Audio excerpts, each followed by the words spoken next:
नमस्कार मित्रों, मैं सत्येंद्र कुमार शर्मा राजस्थली लॉ इंस्टीट्यूट के यूट्यूब चैनल पे आपका बहुत बहुत स्वागत करता हूं। आज के टॉपिक में आप अपन पहले आरजीएस के सिलेबस पर डिस्कस करते हैं कि 100 नंबर का जो प्री का पेपर होगा उसमें 15 नंबर की हिंदी होगी और 15 नंबर की हिंदी में हम क्या क्या पढ़ने वाले हैं, क्या क्या पढ़ेंगे।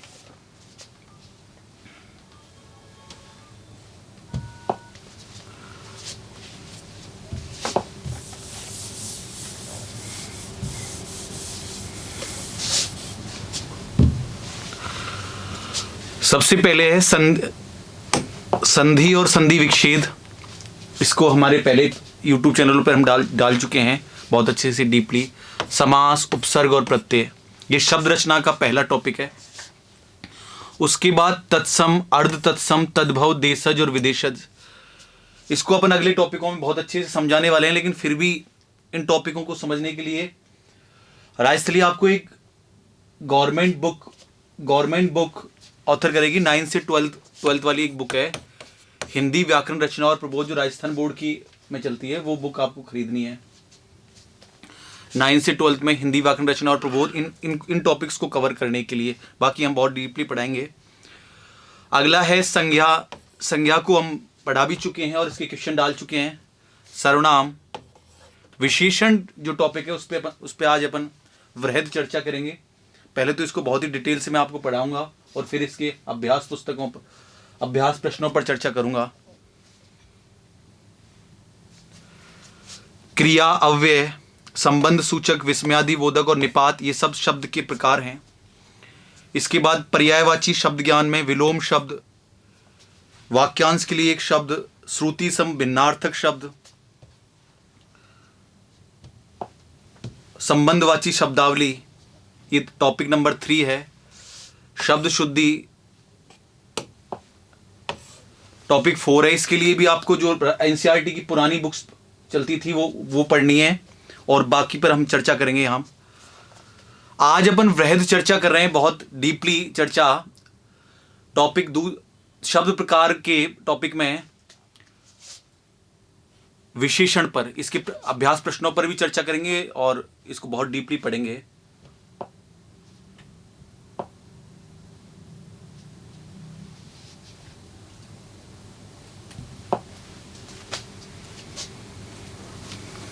देखो मित्रों, इस संसार में जिस चीज को अपन देख सकते हैं, छू सकते हैं, महसूस कर सकते हैं, अपने अराउंड जितनी भी चीजें हमें दिखाई दे रही हैं वो सब संज्ञा है।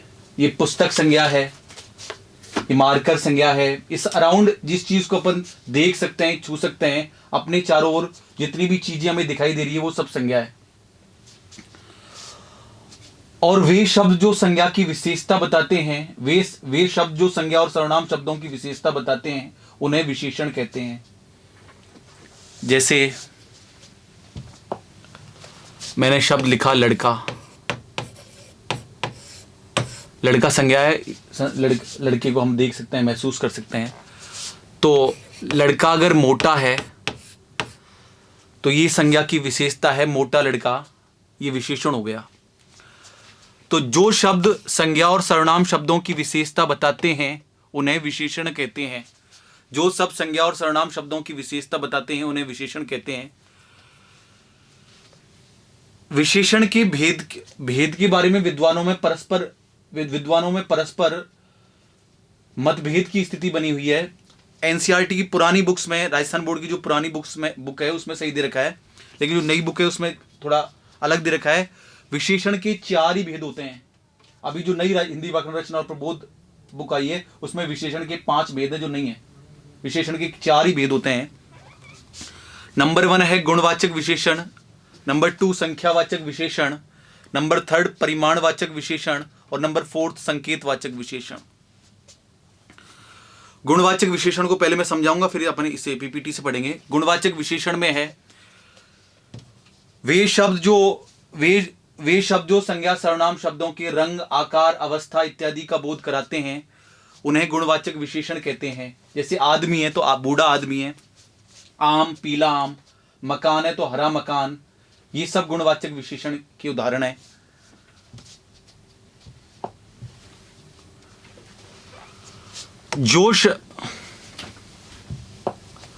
जो शब्द संज्ञा या सर्वनाम शब्दों के गुण दोष रंग स्वाद आकार स्पर्श स्थान समय आकार दिशा दशा अवस्था इत्यादि का बोध कराते हैं उन्हें गुणवाचक विशेषण कहते हैं। जो शब्द संज्ञा सर्वनाम शब्दों के गुण दोष रंग स्वाद आकार स्पर्श स्थान समय आकार दिशा दशा अवस्था इत्यादि का बोध कराते हैं उन्हें गुणवाचक विशेषण कहते हैं। तो गुण क्या है? उदार गुण है, किसी के प्रति सिंपैथी रखना, दयालु, ईमानदार, मेहनती, भला इत्यादि ये सब गुण हैं। दोष नीच, झूठा, दुष्ट, पापी, बेईमान, चोर इत्यादि सब दोष हैं। एक चीज मैं आपको स्पष्ट कर दूं यहां से आपके कि भाववाचक संज्ञा में और विशेषण में अंतर है। भाववाचक संज्ञा में और विशेषण में यह अंतर है। जैसे मैंने यहां पे लिखा आदमी, आदमी संज्ञा इस संसार में जिस चीज को अपन देख सकते हैं, छू सकते हैं, महसूस कर सकते हैं वो सब संज्ञा है। लेकिन आदमी है बूढ़ा आदमी, तो जो बूढ़ा है वो इसकी विशेषता बता रहा है, तो ये तो हो गया विशेषण। लेकिन भाववाचक संज्ञा वो होती है जो हमें दिखाई नहीं देती, केवल महसूस कर सकते हैं। बूढ़ा आदमी दिख रहा है लेकिन उसका बुढ़ापा नहीं दिख रहा, बुढ़ापा नहीं दिखता, तो बुढ़ापा भाववाचक संज्ञा है। इस चीज को आप क्लियर कर लें कि भाववाचक संज्ञा में और विशेषण में अंतर है। जो विशेषण है वो हमेशा जब वाक्य में आएगा तो हमेशा संज्ञा के साथ आएगा, भाववाचक संज्ञा में ऐसा नहीं होता। रंग गुलाबी, लाल, सफेद, हरा इत्यादि। स्वाद मीठा, नमकीन, कड़वा, तीखा इत्यादि। स्पर्श मुलायम, कोमल, खुरदरा, चिकना इत्यादि। आकार चौकोर, आयताकार, वृत्ताकार, गोलाकार, टेढ़ा मेढ़ा इत्यादि। स्थान में अगर जोधपुर होता, खाली जोधपुर होता तो जोधपुर संज्ञा होगी। लेकिन रमेश ने जोधपुरी जूतियां खरीदी, रमेश ने जोधपुरी जूतियां खरीदी।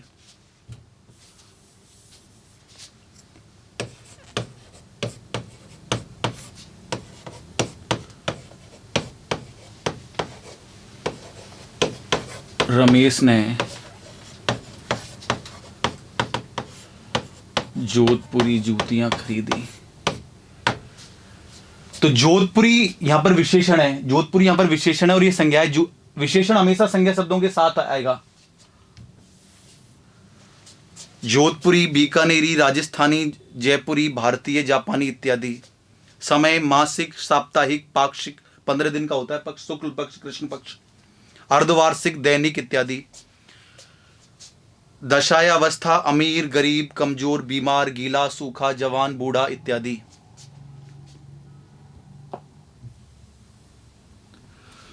ये था पहला गुणवाचक विशेषण। दूसरा विशेषण का दूसरा भेद है संख्यावाचक विशेषण। पहली बात संख्यावाचक को मैं आपको वैसे समझाऊंगा। संख्यावाचक विशेषण का मतलब है काउंटेबल, जिस चीज को अपन काउंट कर सकते हैं। संख्यावाचक में और परिमाणवाचक में अंतर है।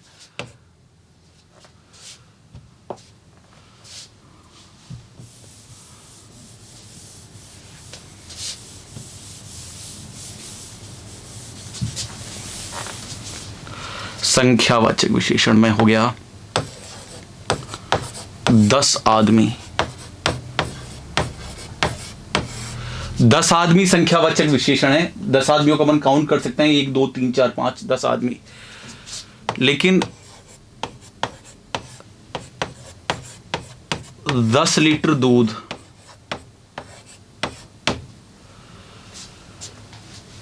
वे शब्द जो संज्ञा सर्वनाम शब्दों की माप तोल का बोध कराते हैं उन्हें कहते हैं परिमाणवाचक विशेषण। तो आपको ध्यान रखना, जो चीज तोली जा सके, मापी जा सके, लीटर में हो, वो तो होती है परिमाणवाचक विशेषण। और जो चीज काउंटेबल हो, संख्या जिसकी गिनी जा सके, वो होती है संख्यावाचक विशेषण।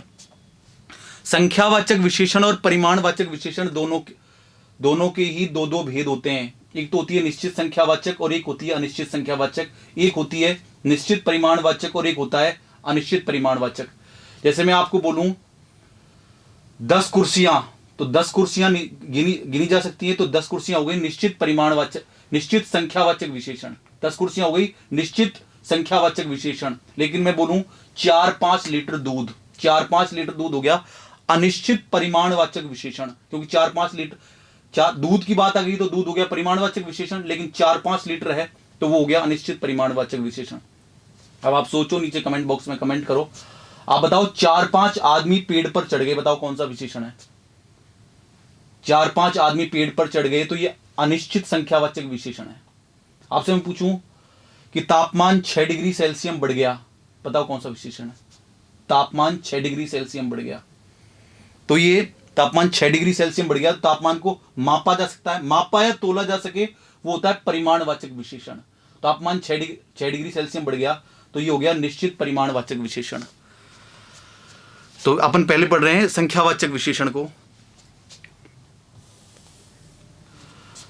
जो शब्द संज्ञा या सर्वनाम शब्दों की संख्या का बोध कराते हैं, जो शब्द संज्ञा या सर्वनाम शब्दों की संख्या का बोध कराते हैं उन्हें संख्यावाचक विशेषण कहते हैं। इनमें संख्याओं की गणना या गिनती होती है। इसके दो भेद हैं। निश्चित संख्यावाचक विशेषण, जो शब्द निश्चित संख्या का बोध कराते हैं उन्हें निश्चित संख्यावाचक विशेषण कहते हैं। जैसे 1 दर्जन केले में हो गया 12 केले, तो संख्यावाचक है। लेकिन अगर अपन बोलते भैया 1 दर्जन केले देना, भैया 1 दर्जन केले, तो अपन को 12 केले देगा। लेकिन अपन बोले 1 किलो केले देना, तो वो हो गया परिमाणवाचक विशेषण, वो परिमाणवाचक विशेषण है। 5 कुर्सियां, 4 गुना वेतन, ये तो बैठ का सवाल है, किसी का वेतन अपना x मान है तो, लेकिन है तो संख्यावाचक। दोहरा शतक में 200 रन हो गए ना, 2 केले। नंबर 2 है अनिश्चित संख्यावाचक विशेषण। अनिश्चित संख्यावाचक विशेषण में आप पहले ही समझना कि भाई कभी कभी फिक्स डिजिट में भी अनिश्चित संख्यावाचक विशेषण आता है। मैं आपसे पूछूं भाई क्लास में कितने बच्चे बैठे हैं, तो आप बोलो 20 बच्चे बैठे हैं, 20, तो 20 बच्चे नहीं, मैंने बोला 20 बच्चे बैठे हैं, 20, तो अनिश्चित संख्या है। अनिश्चित संख्यावाचक विशेषण, जो शब्द किसी निश्चित संख्या का बोध नहीं कराते उन्हें अनिश्चित संख्यावाचक विशेषण कहते हैं। जैसे 5 रुपए, 20 कमरे, कुछ किताबें, 5-6 पेंसिलें, कुछ रुपए, 2-3 आम, यह अनिश्चित संख्यावाचक विशेषण हो गया।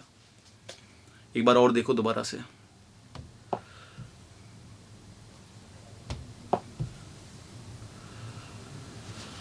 संख्यावाचक विशेषण वो होता है जिसको हम काउंट कर सकें। 5 है, 5 काउंट कर सकते हैं। एक होता है संख्यावाचक विशेषण होता है, एक होता है जिसको हम लीटर में, मीटर में माप सकें, वो होता है परिमाणवाचक विशेषण।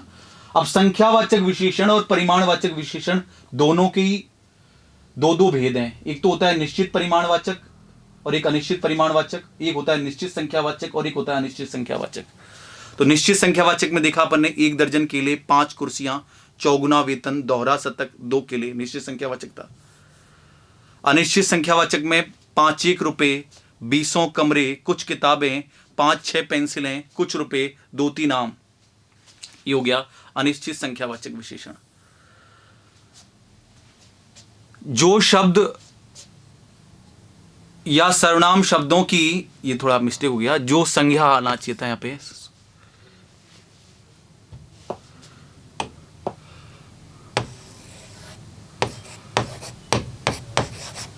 जो संज्ञा या सर्वनाम शब्दों की मात्रा या तोल का ज्ञान कराते हैं, मात्रा या तोल का ज्ञान कराते हैं, उन्हें परिमाणवाचक विशेषण कहते हैं। इसके 2 भेद होते हैं। निश्चित परिमाणवाचक विशेषण, जो शब्द निश्चित माप तोल का ज्ञान कराते हैं उन्हें निश्चित परिमाणवाचक विशेषण कहते हैं। जैसे 2 मीटर कपड़ा, निश्चित परिमाणवाचक विशेषण है 2 मीटर कपड़ा। 6 डिग्री सेल्सियस तापमान को मापते हैं। आधा बीघा जमीन, 2 लीटर दूध, 1.25 किलो चीनी, निश्चित परिमाणवाचक विशेषण हो गया। अनिश्चित परिमाणवाचक विशेषण, जो शब्द निश्चित नाप या तोल का ज्ञान नहीं कराते उन्हें अनिश्चित परिमाणवाचक विशेषण कहते हैं। जैसे 3 मीटर कपड़ा, 20 किलोमीटर है, 20 किलोमीटर है। एक मुट्ठी गेहूं में कितना भी हो सकता है, अलग अलग मुट्ठियां हैं सबकी।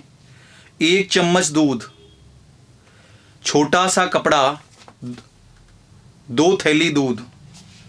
2 थैली दूध आज के हिसाब से सही है, 1 लीटर दूध हो जाता है। ये एग्जाम्पल थोड़ा ऐसा हो गया। 2 थैली दूध, जैसे सरस की थैलियां हैं तो उसमें 1 लीटर दूध आ गया। तो ये एग्जाम्पल नहीं है, अनिश्चित में नहीं है, निश्चित में है।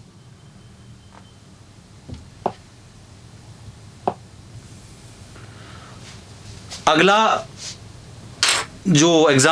जो विशेषण का भेद है वो बहुत इंपॉर्टेंट है एग्जाम की दृष्टि से। इसके मैं आपको ये एग्जाम्पल से नहीं समझाऊंगा, आपको मैं मेरी तरफ से एग्जाम्पल दूंगा, उससे समझना आप।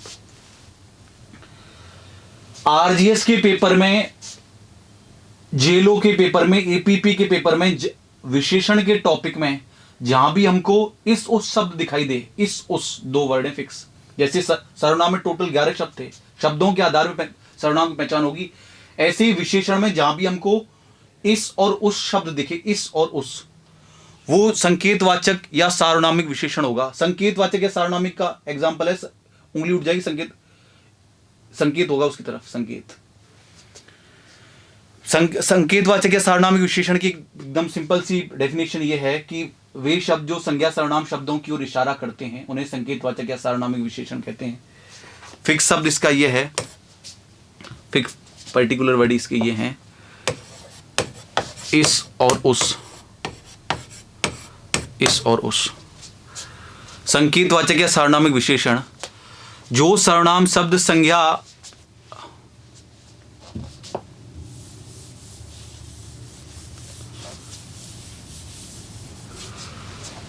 जो सर्वनाम शब्द संज्ञा शब्दों की ओर संकेत करते हैं उन्हें संकेतवाचक या सार्वनामिक विशेषण कहते हैं। इसमें सर्वनाम शब्दों के तुरंत बाद संज्ञा शब्द का प्रयोग होता है, परंतु इस नियम में पुरुषवाचक सर्वनाम अन्य पुरुष को छोड़कर वह निजवाचक सर्वनाम नहीं आते। जैसे इन एग्जाम्पल को छोड़ देना आप, मैं आपको एग्जाम्पल दे रहा हूं, आपको ये लिखना है अभी। इस उस शब्द का प्रयोग होता है, इस और उस शब्द का प्रयोग होगा। इस और उस शब्द का प्रयोग जहां पर होगा वो संकेतवाचक विशेषण है। और ये एग्जाम्पल लिख लो आप अभी साथ के साथ।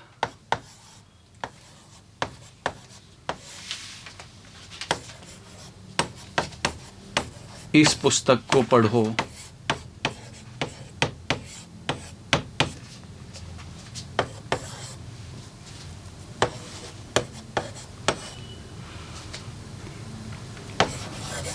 उस घर में जाओ,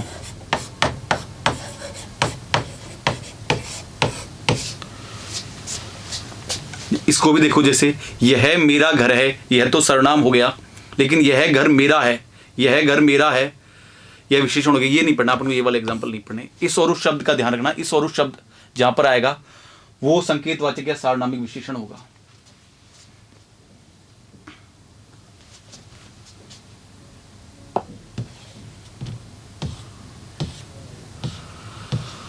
अब अगले एग्जाम्पल विशेषण है जो हमारे एग्जाम की दृष्टि से बहुत महत्वपूर्ण है।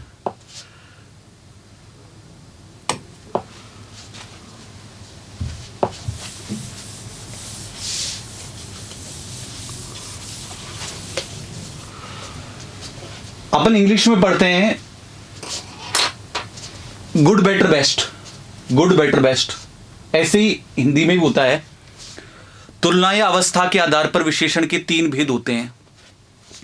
नंबर 1 अवस्था है मूल अवस्था, मूल अवस्था, फिर है उत्तरावस्था और फिर है उत्तम अवस्था। तुलना या अवस्था के आधार पर विशेषण के 3 भेद होते हैं। मूल अवस्था, नंबर 2 है उत्तरावस्था और नंबर 3 है उत्तम अवस्था। पहले तो आप एकदम इसकी में सरल लैंग्वेज में मैं मेरी तरफ से बताता हूं, फिर इसको बताऊंगा। मूल अवस्था वो होती है जहां सेंटेंस में किसी की किसी से तुलना नहीं होती। सीता सुंदर है तो है, क्या करें, सीता सुंदर है। जहां सेंटेंस में, वाक्य में किसी की किसी से तुलना नहीं होती, वो तो होती है मूल अवस्था। नंबर 2 होती है उत्तरावस्था। उत्तरावस्था वो होती है जहां पर 2 के मध्य तुलना होती है, 2 के मध्य तुलना होती है, वो होती है उत्तरावस्था। 2 के मध्य तुलना होगी, वो होगी उत्तरावस्था। सीता गीता से सुंदर है, सीता गीता से सुंदर है तो वो हो गई उत्तरावस्था। नंबर थर्ड है उत्तम अवस्था, जहां एक को सबसे ऊपर माना जाए, सबसे श्रेष्ठ माना जाए या सबसे कुरूप माना जाए एक को, वो होती है उत्तम अवस्था। जहां किसी की किसी से तुलना नहीं होती वो तो होती है मूल अवस्था। जहां दो के मध्य तुलना होगी वो होगी उत्तरावस्था। और जहां एक को सबसे ऊंचा माना जाए या सबसे नीचा माना जाए एक को, वो होगी उत्तम अवस्था। जैसे उत्तरावस्था का होता है एग्जाम्पल, दो के मध्य तुलना होगी, सीता ने गीता से अधिक अंक प्राप्त किए। उत्तम अवस्था, रमेश ने कक्षा में अधिकतम अंक प्राप्त किए, तो रमेश सबसे ऊपर चला गया। दूसरे एग्जाम्पल ने सीता गीता के मध्य तुलना हो रही है और पहले में सीता सुंदर है, यहां किसी से तुलना नहीं हो रही। दोबारा बोल रहा हूं, मूल अवस्था वो होती है जहां किसी की किसी से तुलना नहीं होती। उत्तरावस्था वो होती है जहां दो के मध्य तुलना होती है। और उत्तम अवस्था वो होती है जहां एक को या तो सबसे श्रेष्ठ बताया जाए या एक को सबसे तुच्छ बताया जाए। नंबर वन, अब इसकी यहां पे लैंग्वेज पढ़ेंगे अपन। मूल अवस्था, जहां शब्द या वाक्य अपनी मूल अवस्था में रहता है अर्थात उसकी किसी से तुलना नहीं की जाती, वहां मूल अवस्था विशेषण होता है। इसमें ये शब्द आएंगे उच्च, निम्न, अधिक, लघु, महान, निकट, मधुर, कटु इत्यादि। जैसे सीता सुंदर है, पंकज होशियार है, आम मीठा है। मैं दोबारा रिपीट कर रहा हूं, मूल अवस्था वो होती है जहां पर किसी से तुलना नहीं होती, वो मूल अवस्था होती है। उत्तरावस्था, जहां एक की तुलना गुण या दोष के आधार पर किसी अन्य से की जाती है, वहां उत्तरावस्था विशेषण होता है। अर्थात इसमें दो में तुलना की जाती है और शब्द के अंत में तर शब्द का प्रयोग किया जाता है। ये शब्दों से पहचानना है पर उच्चतर, निम्नतर, अधिकतर, महतर, सुंदरतर, निकटतर, मधुरतर, कटुतर इत्यादि जहां भी शब्द आएंगे वो विशेषण में उत्तरावस्था होगी। जैसे कुसुम राधा से सुंदर है, दो की मध्य तुलना। सोहन मोहन की अपेक्षा होशियार है। आशा गीता के मुकाबले कमजोर है, दो की मध्य तुलना हो रही है तो उत्तरावस्था हो गई।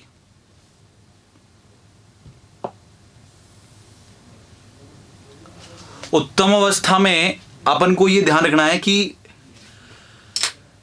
एक सेंटेंस में या तो तम आएगा, जैसे मैंने बोला कि रमेश ने कक्षा में सबसे अधिकतम अंक प्राप्त किए, रमेश ने कक्षा में सबसे अधिकतम अंक प्राप्त किए, तो ये सेंटेंस गलत हो गया। या तो तम ही आएगा या सबसे आएगा, रमेश ने कक्षा में सबसे अधिक अंक प्राप्त किए, ये सेंटेंस सही है। या रमेश ने कक्षा में अधिकतम अंक प्राप्त किए, ये इन दोनों में से एक को लेना है अपन को। जहां एक की तुलना अन्य सभी से की जाती है वहां उत्तम अवस्था विशेषण होता है। शब्दों के अंत में तम शब्द का प्रयोग किया जाता है, जैसे उच्चतम, निम्नतम, अधिकतम, महत्तम, निकटतम, मधुरता, कटुतम, सुंदरतम इत्यादि। मोहन ने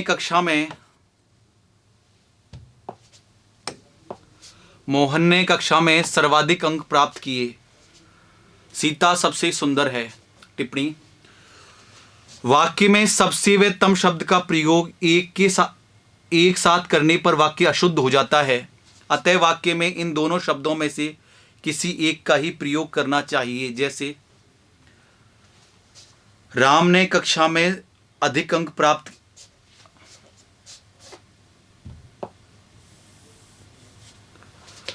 राम ने सबसे अधिकतम अंक प्राप्त किए, तो इसमें ये सेंटेंस इसलिए गलत है कि या तो सबसे ही आ जाता और या अधिकतम ही आ जाता है। इनमें से एक शब्द आना चाहिए था, दोनों शब्द एक साथ आ गए तो इसलिए गलत हो गया। अगला विशेषण का भेद है प्रविशेषण।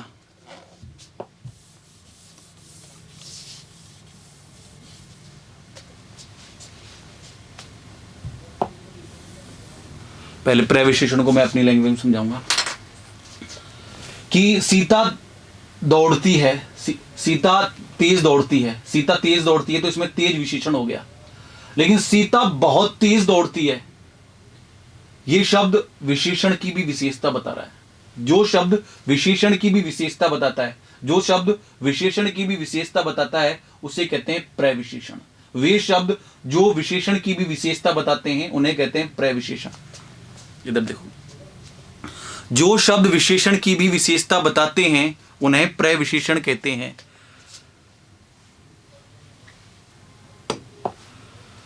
जो शब्द विशेषण की भी विशेषता बताते हैं उन्हें प्रविशेषण कहते हैं, जैसे बहुत सुंदर आदि। उदाहरण, सीता बहुत सुंदर है, सोहन अत्यंत कमजोर है। कमजोर होता तो कोई बात नहीं, लेकिन अत्यंत कमजोर है, ये विशेषण की विशेषता बता रहा है। अत्यंत सुंदर थी तो ठीक था, लेकिन बहुत विशेषण की विशेषता बता रहा है, इसलिए ये प्रविशेषण है।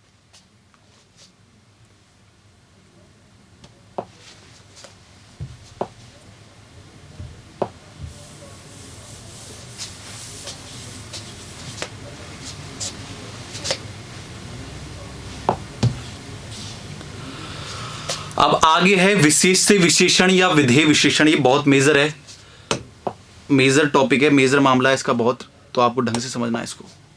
विशेष से विशेषण या विधेय विशेषण। देखो, मैंने बोला इस संसार में जिस चीज को अपन देख सकते हैं, छू सकते हैं, महसूस कर सकते हैं, वो सब संज्ञा है। जैसे मैंने बोला काला, और ये हो गया कोट।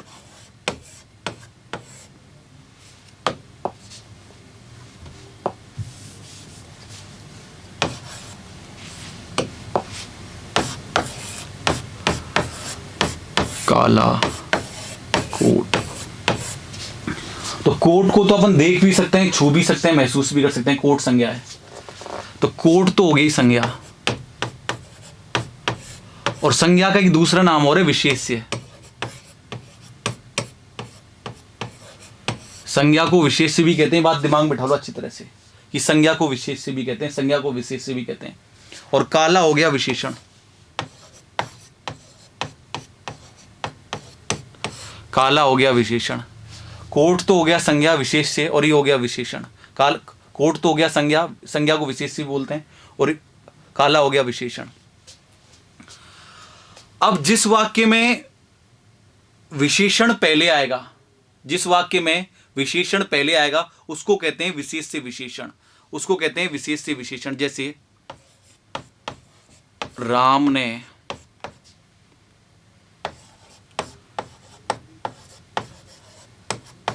जोधपुरी जूतियां खरीदी। मैं आपको बोल रहा हूं कि जो संज्ञा होती है वो संज्ञा होती है उसको तो बोलते हैं विशेष्य, और जो संज्ञा की विशेषता बताते हैं उसको बोलते हैं विशेषण।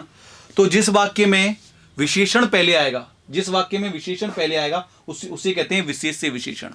जिस वाक्य में विशेषण पहले आएगा उसे कहते हैं विशेष से विशेषण। जैसे जूतियां संज्ञा हो गई और जोधपुरी इसकी विशेषता बता रहा है, जूतियां संज्ञा हो गई और जोधपुरी इसकी विशेषता बता रहा है, तो ये तो होगी विशेष्य,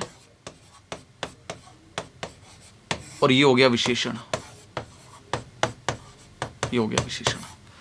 तो जिस वाक्य में विशेषण पहले आता है, जहां विशेषण विशेष्य से पहले आता है उसे विशेष से विशेषण कहते हैं। जहां विशेषण विशेष्य से पहले आता है उसे विशेष से विशेषण कहते हैं। राम ने जोधपुरी जूतियां खरीदी, तो विशेषण पहले आ गया, ये हो गया विशेष से विशेषण। मोटा लड़का हंस रहा है, लड़का संज्ञा है, लड़का संज्ञा है, तो ये हो गया विशेष से, और ये हो गया विशेषण। राम ने काला कोट पहन रखा है, काला विशेषण हो गया। आलसी विशेषण हो गया, राजस्थानी विशेषण हो गया। राम ने काला कोट पहन रखा है, विशेषण पहले आ रहा है। आलसी लड़का सो रहा है, विशेषण पहले आ रहा है। राम ने राजस्थानी पगड़ी पहन रखी है, विशेषण पहले आ रहा है। दूसरी बात, जो विशेषण है वो हमेशा हो सकता है एक ही सेंटेंस में दो विशेष्य हों। दो विशेष्य का मतलब है एक ही सेंटेंस में दो संज्ञा हो सकती हैं, लेकिन जब अपन को विशेषण को जज करना है तो विशेषण हमेशा संज्ञा के टच में होगा। जैसे ये राम भी संज्ञा है ना, यहां पे राम संज्ञा है और पगड़ी भी संज्ञा है। संज्ञा का मतलब विशेष्य, लेकिन अपन को यहां पे विशेष्य इसको मानना है, इसको पगड़ी को। और जहां पर विशेषण बाद में आता है, जहां पर विशेषण बाद में आता है उसे कहते हैं विधेय विशेषण। जैसे जहां पर ये लड़का संज्ञा होगी और आलसी विशेषण हो गया, आम संज्ञा हो गई, मीठा विशेषण हो गया, राधा संज्ञा हो गई, सुंदर विशेषण हो गया। लड़का आलसी है, आम मीठा है, राधा सुंदर है। जहां विशेषण विशेष्य के बाद आता है, जहां विशेषण विशेष्य के बाद आता है वहां विधेय विशेषण होता है। जैसे लड़का आलसी है, आम मीठा है, राधा सुंदर है। अब तक अपन ने चर्चा की कि वे शब्द जो संज्ञा सर्वनाम शब्दों की विशेषता बताते हैं उन्हें विशेषण कहते हैं। विशेषण के 4 भेद पढ़े। नंबर 1 है गुणवाचक, नंबर 2 है संख्यावाचक। संख्यावाचक के 2 भेद हैं, निश्चित संख्यावाचक, अनिश्चित संख्यावाचक। 4 पेन निश्चित संख्यावाचक विशेषण है, लेकिन 5-7 पेन अनिश्चित संख्यावाचक विशेषण है। उसके बाद अपन ने पढ़ा परिमाणवाचक विशेषण। परिमाणवाचक विशेषण के 2 भेद हैं, निश्चित परिमाणवाचक विशेषण, अनिश्चित परिमाणवाचक विशेषण। 2 बीघा जमीन निश्चित परिमाणवाचक विशेषण है, लेकिन 4-5 मीटर कपड़ा अनिश्चित परिमाणवाचक विशेषण है। उसके बाद पढ़ा अपन ने संकेतवाचक या सार्वनामिक विशेषण। वे शब्द जो संज्ञा सर्वनाम शब्दों की ओर इशारा करते हैं उन्हें संकेतवाचक या सार्वनामिक विशेषण कहते हैं। जैसे इस, उस। अब अपन इसकी क्वेश्चन डिस्कस करते हैं, विशेषण के क्वेश्चन डिस्कस करते हैं।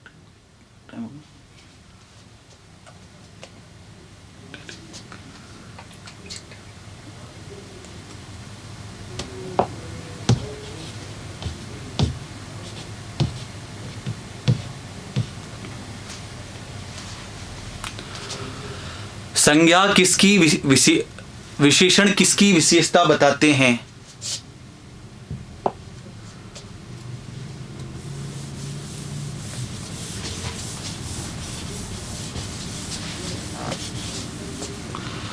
विशेषण किसकी विशेषता बताते हैं? बताओ किसकी बताते हैं, बताओ। संज्ञा की बताते हैं, सर्वनाम की बताते हैं, क्रिया की बताते हैं, या ए और बे दोनों की? विशेषण संज्ञा और सर्वनाम दोनों की विशेषता बताते हैं।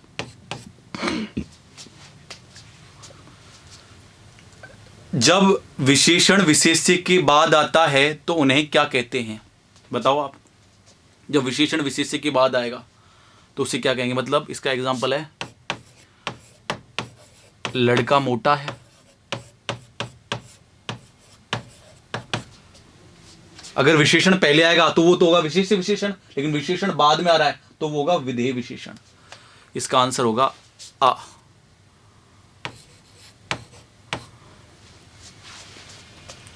आकार का बोध कौन सा विशेषण कराता है?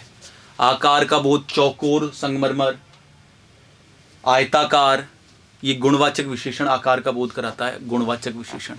इसका आंसर होगा आ। माप तोल का ज्ञान कौन सा विशेषण कराता है? बताओ आप। माप तोल का ज्ञान कौन सा विशेषण कराएगा? कमेंट बॉक्स में कमेंट करो। माप तोल का ज्ञान कराएगा परिमाणवाचक विशेषण। इसका आंसर होगा बा। संख्यावाचक विशेषण के कितने भेद होते हैं? सारे क्वेश्चन आए हुए हैं, सारे क्वेश्चन प्रीवियस ईयर एग्जाम्स में आए हुए हैं। संख्यावाचक विशेषण के कितने भेद हैं? 2, एक तो निश्चित संख्यावाचक और एक अनिश्चित संख्यावाचक। इसका आंसर हो गया बा। परिमाणवाचक विशेषण के कितने भेद हैं? इसके भी 2 भेद हैं, निश्चित परिमाणवाचक और अनिश्चित परिमाणवाचक। सारे लड़के शोर मचा रहे हैं। बताओ इसका आंसर क्या होगा? सारे लड़के शोर मचा रहे हैं कौन सा विशेषण है? बताओ आप। सारे लड़के शोर मचा रहे हैं। अपन बोला क्लास में अपन प्रिंसिपल मैम को शिकायत करके आए, बड़ी मैडम को शिकायत करके आए कि सर सारे क्लास में सारे लड़के शोर मचा रहे हैं। तो कंफर्म थोड़ी पता है कि कितने लड़के हैं। तो ये हो गया अनिश्चित संख्यावाचक विशेषण बा।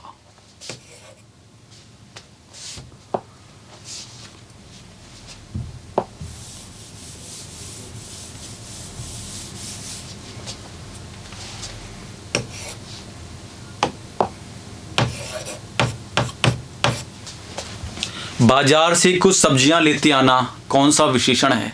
बाजार से कुछ सब्जियां लेते आना। अपन बोले अपने पापा को, बोले पापा बाजार से कुछ सब्जियां लेते आना, भैया बाजार से कुछ सब्जियां लेते आना। तो पहली बात तो ये सब्जियों को ऐसे थोड़ी करेंगे भाई 2 बैंगन लिया है या 4 नींबू लिया है, माप तोल का ज्ञान होगा। और कुछ सब्जियां लेने की बात है तो पहली बात तो सब्जियों का नाम आते ही परिमाणवाचक विशेषण हो गया, और कुछ सब्जियां लेने की बात हुई तो अनिश्चित परिमाणवाचक विशेषण, अनिश्चित परिमाणवाचक विशेषण द हो गया आंसर। थोड़ी मलाई देना वाक्य में कौन सा विशेषण है? थोड़ी मलाई, मलाई बताओ किसके? मलाई को, मलाई ऐसे होती है कि 2 मलाई दे दो या 3 मलाई दे दो, ऐसे थोड़ी है। मलाई का मतलब परिमाणवाचक हो गया। मलाई का मतलब क्रीम, तो थोड़ी मलाई का मतलब हो गया अनिश्चित परिमाणवाचक विशेषण द। कक्षा में थोड़े लड़के बैठे हैं, थोड़े की बात अभी होगी तो ऊपर भी ऐसा एग्जांपल था, अनिश्चित संख्यावाचक विशेषण, इसका आंसर बा। 10 ग्राम सोना खरीदा वाक्य में कौन सा विशेषण है? बताओ। सोने को कैसे खरीदते हैं अपन? सोना कभी लेते हैं तो कैसे बोलते हैं? सुनार से क्या बोलेंगे? 2 सोना देना या 10 सोना देना। मतलब सोने को कैसे डिफाइन करेंगे अपन? तोल में तोलते हैं ना, तोलते, तोला तो तोलने के हिसाब से आएगा, परिमाणवाचक हो गया। और 10 ग्राम सोना खरीदा तो निश्चित परिमाणवाचक हो गया सा। कुछ आदमी पेड़ पर चढ़ गए वाक्य में कौन सा विशेषण है? कुछ आदमी पेड़ पर चढ़ गए वाक्य में कौन सा विशेषण है? कुछ आदमी पेड़ पर चढ़ गए तो आदमी को तोलेंगे क्या? कुछ आदमी पेड़ पर चढ़ गए तो आदमी को तोलेंगे थोड़ी, आदमी तो काउंटेबल है ना। कुछ आदमी पेड़ पर चढ़ गए तो अनिश्चित संख्यावाचक विशेषण बा। घड़ों पानी व्यर्थ बह गया वाक्य में कौन सा विशेषण है? घड़ों पानी, घड़े में का पानी, घड़ों पानी व्यर्थ बह गया, बेकार चला गया। तब पानी को क्या करते हैं? पानी परिमाणवाचक, और घड़ों पानी बह गया, घड़ों पता नहीं कितना बहा, अनिश्चित परिमाणवाचक द सही है इसका।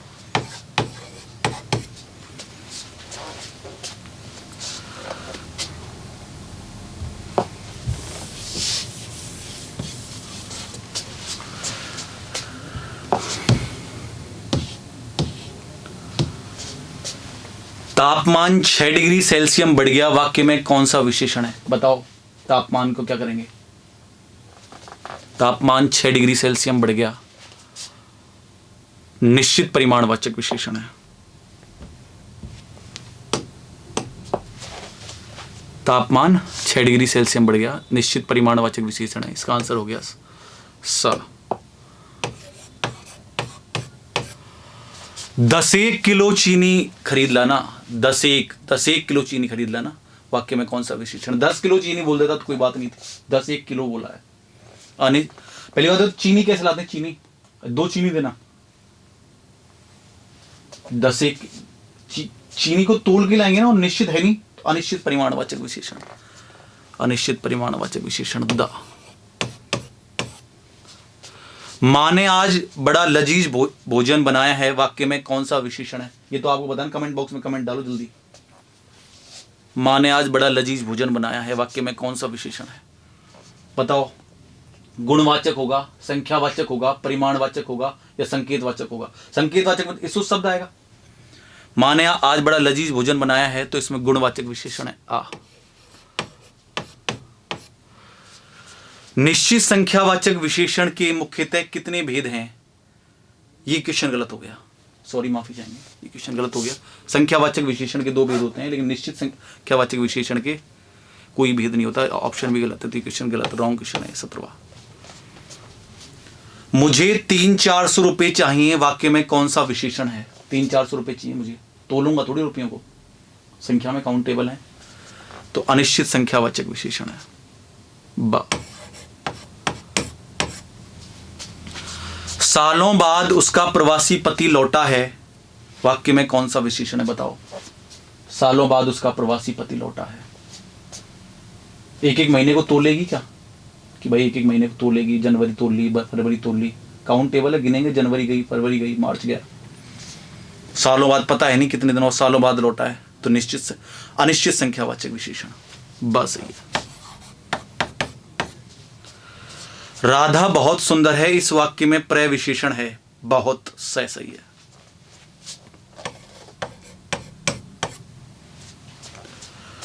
मुख्यमंत्री आवास 5वीं मंजिल पर है, इस वाक्य में कौन सा विशेषण है? मुख्यमंत्री आवास पांचवी मंजिल पर, मुख्यमंत्री आवास 5वीं मंजिल पर है, इस वाक्य में कौन सा विशेषण है? मुख्यमंत्री आवास 5वीं मंजिल पर है। आ गया भैया, भैया मेरे को मुख्यमंत्री आवास पे जाना है, तो उसने कहा कि भैया 5वीं मंजिल पे चल जाओ, उसमें लिफ्ट में 5th फ्लोर दबा दो आप। निश्चित संख्यावाचक, निश्चित संख्यावाचक बा।